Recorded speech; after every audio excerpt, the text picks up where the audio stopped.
و چې کله یو انسان قبر کې کېښودلی شي او دې دفن کړی شي، خاورې پرې راواړولی شي او د ده وارثان د ده خپلوان د ده نه د واپسۍ په حالت کې انسان الله د قبر د عذاب نه محفوظ کوي. امام ابن حبان رحمه الله په خپل صحیح کې او امام حاکم رحمه الله المستدرک کې یو روایت راوړی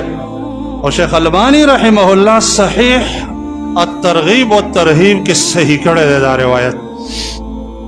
و چې کله یو انسان قبر کې کېښودلی شي او دې دفن کړی شي، خاورې پرې راواړولی شي او د ده وارثان د ده خپلوان د ده نه د واپسۍ په حالت کې شي، دله د روح راغلی چې دی د دې خلکو د څپلو دا کشار اوري. په دې وخت کې چې دی دا مونځ راشي د ده سر خواته ودرېږي، روژه راشي د ده ښي طرف ته ودرېږي، زکات راشي د ده ګس طرف ته ودرېږي، او اعمال الخیر چې صدقه ده، د خلکو سره احسان کول دي، رشتہ دارانو سره رشتہ داری قائمول دي، د نور نیکی کول دي، د خلکو سره نیکیانې کول، د خپو طرف ته ودرېږي. کله چې د عذاب ملائکه دی انسان ته د سر د طرف نه راشي، منځ راپاڅېږي، ورته وایي ما من قبل مدخل، د عذاب ملائکو دی طرف نه تاسو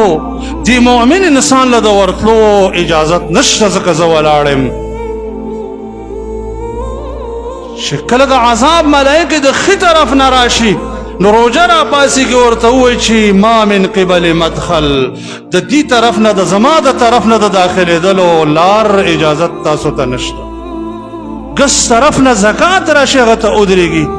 او چې د خپو د طرف نه راځي دا د خیر اعمال چا سره د احسان کړي، په چا د خوراک کړی، مسکین او یتیم او د محتاج انسان سره د مرسته او کومک کړی، نور د خیر کارونه کړي، رشتہ دارانو سره د رشتہ داری قائم کړي، صدقات دی ورکړي، هغه خپو طرف ته او هغه اجازت ورنکي. په دې طریقه دا د قبر د عذاب نه بچ کېږي. الله رب العالمین دی نیکو اعمالو کې داسې یو قوت کېښودلی دی، دومره قوت چې په کم اندام د الله بندګي وشي که نه، هغه اندام کې داسې قوت پیدا شي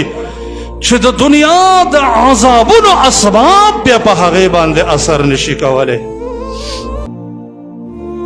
تاسو وګورئ په کومو اندامونو باندې چې سجده شوې ده، دا د جهنم اور څومره ګرم دی. د جهنم اور په باره کې نبی صلی الله علیه وسلم فرمایي چې 80 چنده د دنیا د اورونو نه غوره دی، د دنیا د اورونو نه سخت دی، زیات دی. دنیا کې اورونو داسې اورونه شته دی چې هغه د دې خټې نه ګټه جوړوي، چې هغه د دې بټیو اورونه دي، دا خښتې پرې جوړېږي، خاوره ور واچوي او بیا ترې خښته ګټه راوباسي. داسې اورونه شته دی چې اوسپنې هغه ولې کوي، دا د کام کارخانې د اوسپنو اسباب چې جوړېږي دا د اور په واسطه نرمیږي او د اور په واسطه ولې کېږي.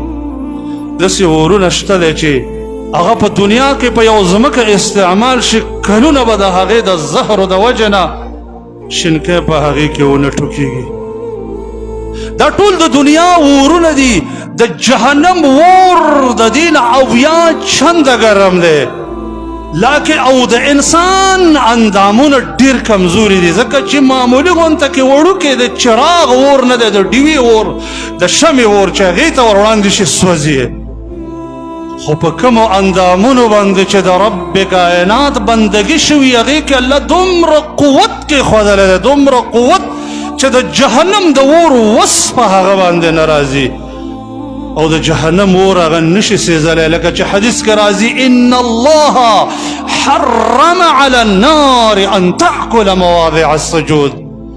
رب العالمین په جهنم باندې حرام کړی دی چې د سجدي اندامونه نشي سېزلی. ای د جهنم اوره، دا داسې اندامونه دي چې په دې د الله بندګي شوې ده، دې کې قوت حاصل شوی دی، په دې باندې ستا زهر، په دې باندې ستا حرارت او ګرمي اثر نه کوي.